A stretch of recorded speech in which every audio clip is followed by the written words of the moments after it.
और एक यहाँ पर, ठीक है। हमने अभी ये देखा था कि इस हैंडल को जब एक्चुएट करते हैं तो हैंडल रोटेट करता है ऐसा। जब ये रोटेट करता है, ये हैंडल हो गया, इसको अनकपलिंग बार बोलते हैं और इसको रोटरी लॉक लिफ्ट असेंबली बोलते हैं। ये rotary lock lift assembly finally ये टॉगल से जुड़ा हुआ है। यही टॉगल ऊपर हमको दिखता है। ये टॉगल और rotary lock lift assembly riveted रहता है। तो हमारा कोई भी हैंडल अगर लॉक्ड कंडीशन में है, सपोज कर लीजिए ये लॉक्ड है, अपना स्लॉट में सिटेड है, तो आप किसी भी फोर्स से इसको खुलना नहीं चाहिए ये। तो अभी मान लीजिए कि ये सिटेड है, हम इसको लॉक कर देते हैं।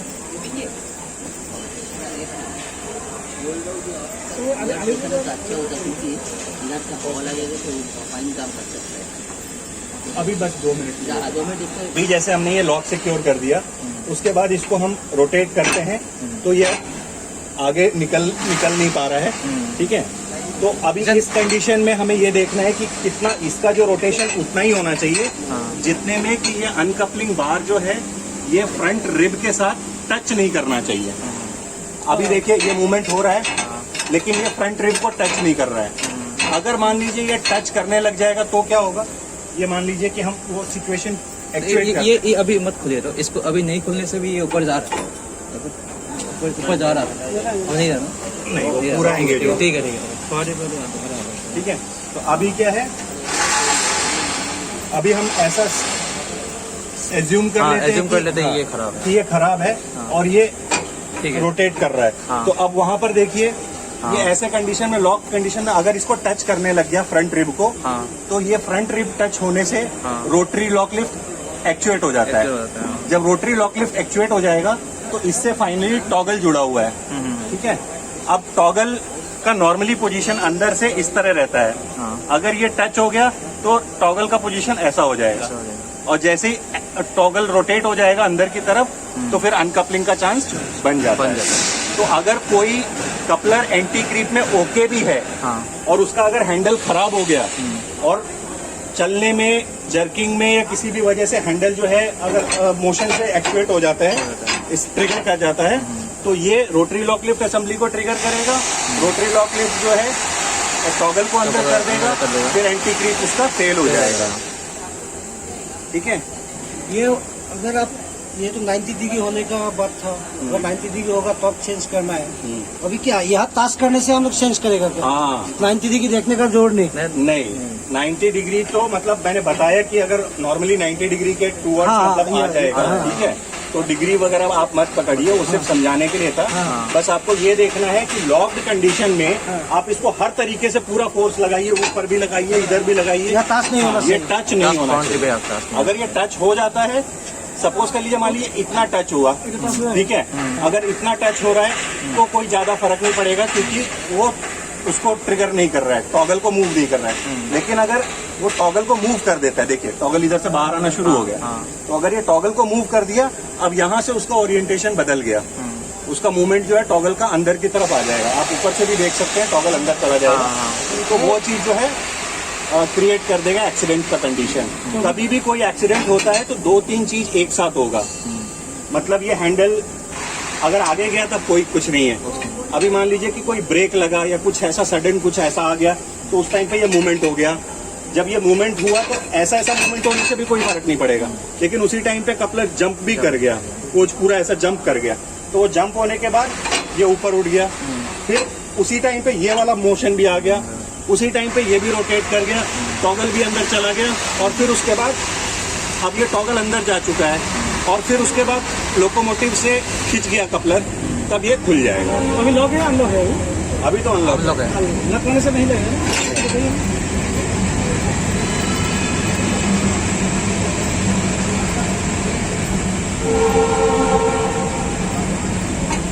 ऊपर नहीं जा रहा है।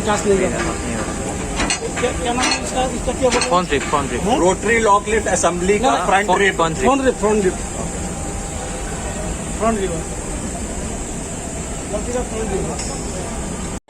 और नकल टेल शेल्फ के बीच में प्लाई बार लगाना है, इस तरह से लगा के इसको लिफ्ट करना है। ऐसा पहले प्लाई बार, नकल टेल शेल्फ और लॉक के बीच में प्लाई बार लगाना है लगाने के बाद इसको लिफ्ट करना है। लिफ्ट करने के बाद दूसरा प्लाई बार से आपको इसी टॉगल को नीचे से प्रेस करना है अंदर की तरफ, यानी इसमें जो फोर्स लगेगा वो अब बाहर की तरफ खींच रहा हूं मैं, इसको अपना तरफ पुल कर रहा हूं और इस वाले को ऊपर लिफ्ट करके रखा है। दोनों में इक्वल फोर्स लगाना है। जब ये इक्वल फोर्स लगाने के बाद मैक्सिमम अगर कुछ स्लिप होना होता तो वो स्लिप करके अंदर जा चुका होता, बट अभी ये स्लिप नहीं हो रहा है।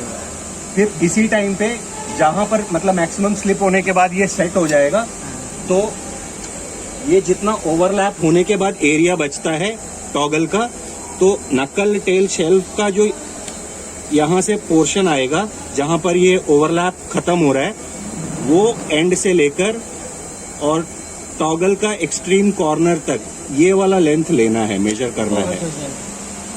ये मेजर करने पर मिनिमम 1/8 इंच होना चाहिए, जो अप्रोक्सीमेटली 3 mm के आसपास होता है। तो अभी ये मैक्सिमम है। इसको 2-3 बार आप करके देख सकते हैं।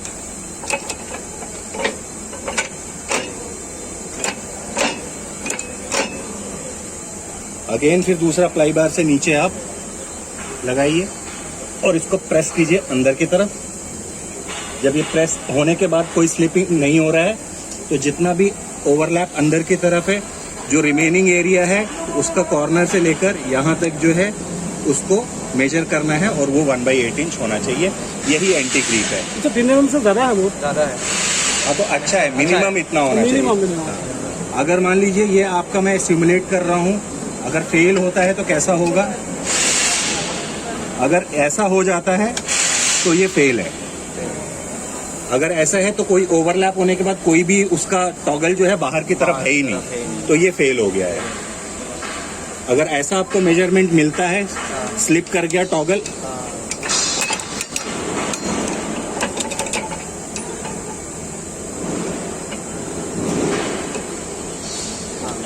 अगर ऐसा हो गया है तो फेल है। तो ये बेसिकली एंटी क्रीप टेस्ट जो है वो उस चीज को इंश्योर करता है कि सपोज कर लीजिए कि आपका गाड़ी में जंप हो रहा है या कोई भी वाइब्रेशंस या डायनेमिक्स की वजह से ये लिफ्ट होने लग जाता है, तो वो हर बार जो है टॉगल जो है वो इधर ही अटक जाएगा। नकल स्लेब में हिट करना चाहिए। हाँ, हिट करना चाहिए और रुक जाना चाहिए। हाँ, इसका मोशन जो है ऑब्स्ट्रक्ट हो जाना चाहिए। अगर ऑब्स्ट्रक्ट हो जाएगा तो रनिंग में अगर कपलर बम्प करता है, जंप लेता है, जर्क वगैरह आता है, तो वो टाइम पे ये अपने आप खुलेगा नहीं। नॉर्मली खोलने के लिए हम क्या करते हैं, हैंडल जब ऑपरेट करेंगे तो ये टॉगल अंदर की तरफ ही जाता है। मैं एक बार हैंडल ऑपरेट करता हूँ, आप इसका मोशन देखना, ये ऑलवेज अंदर की तरफ ही जाएगा। तो इसका मतलब आप ये समझ लीजिए कि अगर ये अंदर की तरफ चला जाएगा तो कपलर अनकपल हो सकता है, खोल सकते हैं हम इसको। अगर ये अंदर नहीं जाएगा तो कपलर खुलेगा नहीं। ये लॉक है सर, लॉक है सर।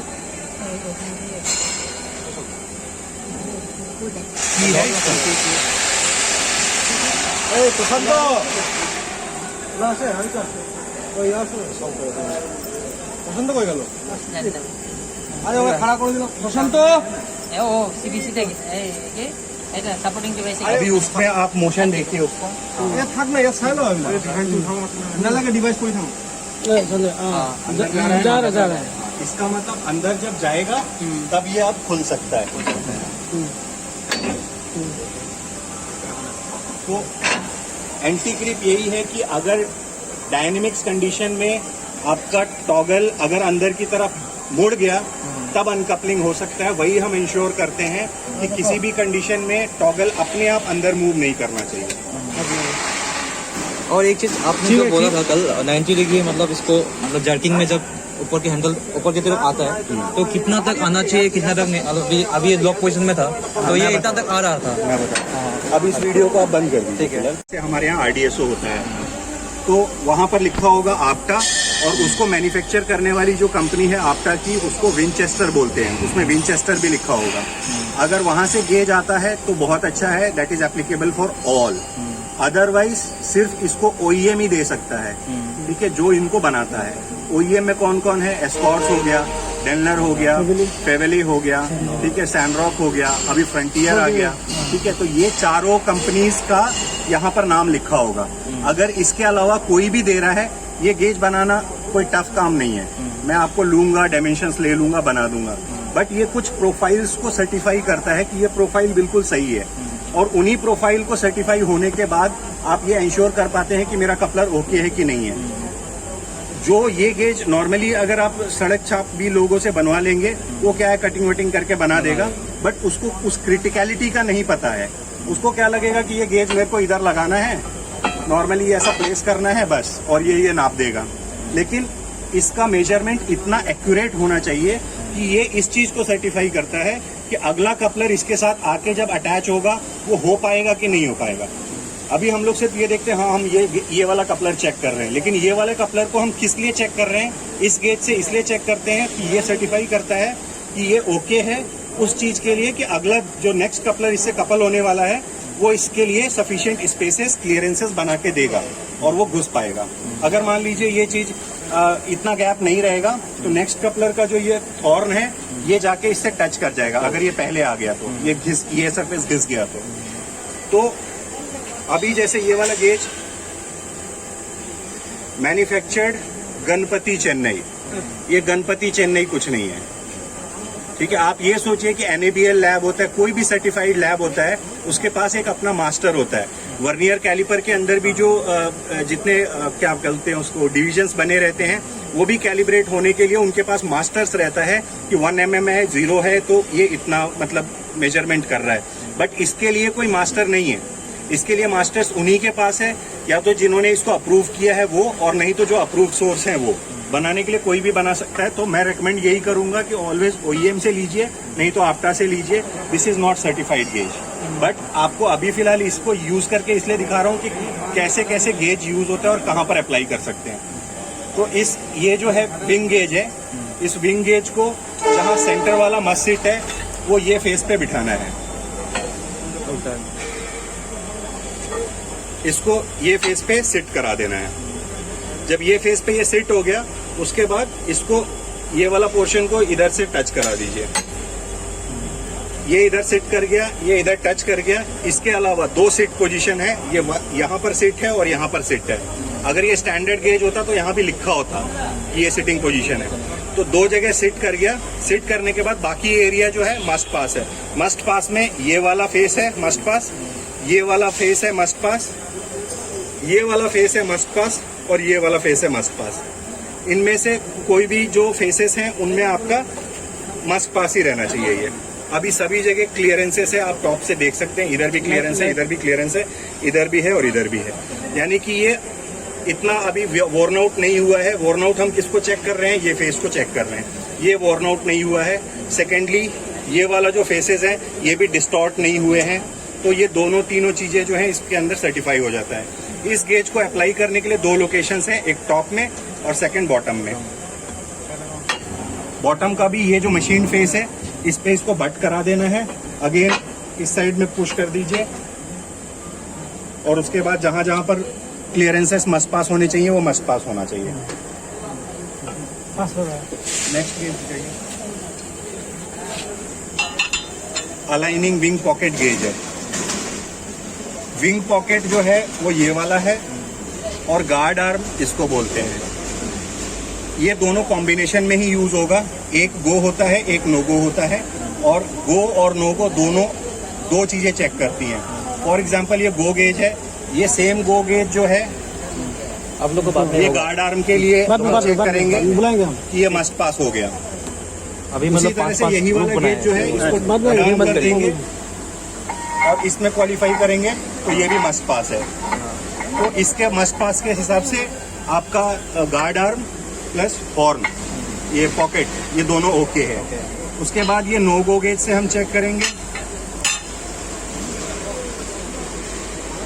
नो गो गेज से गार्ड आर्म के अंदर नहीं जा रहा है, यानी कि अभी ये जो सरफेस है ये अभी इसके अंदर बियर आउट अभी लिमिट है इसका।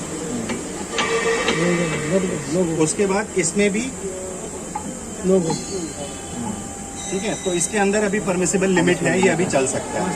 बात बोलो तो ये जो नो गो है ये कितना तक जाने से हम लोग यहाँ तक नहीं, सेंटर तक आपका आना चाहिए। सेंटर तक हाँ, ना? जब तब सेंटर हम लोग चेंज करना हाँ, पड़ेगा। बट फिर भी जैसे ही ये घुस जाता है, यानी इसके अंदर इतनी क्लियरेंसेस दे रखी हैं, यहाँ से लेकर यहाँ जो तक। कार्ड पोर्शन है। हाँ, ठीक है। अगर ये भी घुस जाता है तो उसके बाद आपको नहीं करना चाहिए। ठीक है, अब मान लीजिए कि अगर मैं अभी तो ये घुस नहीं रहा है, ठीक है, लेकिन सपोज कर लीजिए इतना चला जाता है, तो अभी है, बट इतना चला जाता है और अभी है का मतलब ये है कि अगर ये पीओएच में जाने वाला है तब इसको आप कर ही दीजिए। ठीक है, अगर मान लीजिए आपको पता है कि हाँ नेक्स्ट 6 महीने में मतलब चला जाएगा, तब आप चला सकते हैं। 6 महीने चलाइए, उसके बाद तो चेंज हो ही जाएगा क्योंकि वर्कशॉप में ये चेक होगा। लेकिन अगर मान लीजिए पीओएच होके अभी आया है और अनदर इसको 36 मंथ चलना है और तभी फेस पे जा रहा है ये, तब आपको चलाना नहीं है, क्योंकि फिर उसके बाद पता नहीं इंस्पेक्शन कब होगा नहीं होगा। ठीक है, और उतने में ये वॉर्न आउट हो ही जाएगा। हाँ, सभी जगह सेम। ना इसमें ये गो गेज है, ये वाला जो है ये आपको एक्चुअल मतलब एक सिमुलेशन देता है कि नेक्स्ट कपलर जो आने वाला है उसका ये नक्कल का प्रोफाइल है। जो दूसरा वाला कपलर होगा उसका नक्कल का प्रोफाइल यही है, यानी कि वो जब आएगा नक्कल वो इसके अंदर घुसने लायक है कि नहीं है, इतना स्पेस है कि नहीं है। तो अगर ये मान लीजिए ये नहीं जा रहा है तो आप ये इंश्योर हो जाइए कि अगला कपलर आएगा और इसके अंदर घुस नहीं पाएगा, वो अनकपल नहीं हो पाएगा। आप ढूंढते रह जाओगे रीजन क्या है। तो इसको जाना चाहिए, वो जाने के लिए इसको डालना है और इसको हल्का सा बाहर की तरफ खींचिए और ये पास हो जाना चाहिए।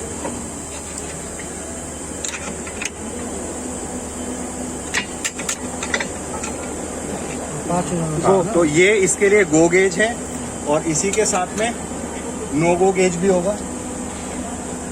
ये कंटोर कंडेमनिंग गेज बोलते हैं।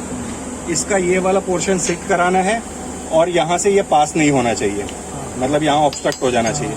तो आपने ये चीज़, तो ये अभी 2 चीज़ों को इंश्योर कर रहा है कि जब हमने इससे चेक किया तो ये बता रहा है कि मशीन पैड अभी इसका सही है और इसका नक्कल नोज में भी वियर उतना नहीं है, मतलब एक्सेस मटेरियल नहीं है और ये जा सकता है। दूसरा ये गेज सर्टिफाई कर रहा है कि अभी ऐसा गो गेज तो तब भी चला जाएगा जब ये पूरा कट के मतलब वियर आउट होके अंदर तक चला जाएगा, ये भी वियर आउट होके अंदर तक, तब भी ये क्वालिफाई करेगा। लेकिन अगर ये भी क्वालिफाई कर गया, इसका मतलब या तो ये मशीन पैड पूरा खत्म हो चुका है और नहीं तो नक्कल नोज वियर हो चुका है। इस गेज को अप्लाई से कर सकते हैं, अदरवाइज वैसे मैं बता सकता हूँ कि इसमें ये इस तरह से पोजीशन रहता है, A, B, C और D को मेजर करना होता है। A, B और C जो है सिट करेगा, यानी कि B को नक्कल नोज पे सिट कराना है और ये C को नक्कल फेस पे टच कराना है। उसके बाद नक्कल का जो ये टेपर वाला सरफेस है वहाँ पर ये A बैठेगा, A को सिट करा देना है। और नक्कल का जो टेल एंड है वो टेल एंड पे गैप आता है, वो 1/4 इंच होना चाहिए। अगर 1/4 इंच से कम हो गया तो आप डिस्कार्ड कर सकते हैं। उसमें ये हो गया कि आपका या तो नक्कल नोज वियर हो गया होगा, तो क्या होगा ये और आगे की तरफ आ जाएगा, आगे की तरफ आ जाएगा तो पीछे स्पेस कम हो जाएगा। दूसरा ये स्ट्रेच भी हो जाता है, अगर मान लीजिए मटेरियल है स्ट्रेच हो गया, परमानेंट सेट आ गया उसमें, तो ये ऑलरेडी खुले हुए कंडीशन में रहेगा, तो ये नक्कल नोज जो है आगे की तरफ शिफ्ट हो जाएगा, अगेन पीछे वाला गैप कम हो जाएगा। तो ये नक्कल नोज वियर लिमिट गेज है। नक्कल पूरा खोल के देखने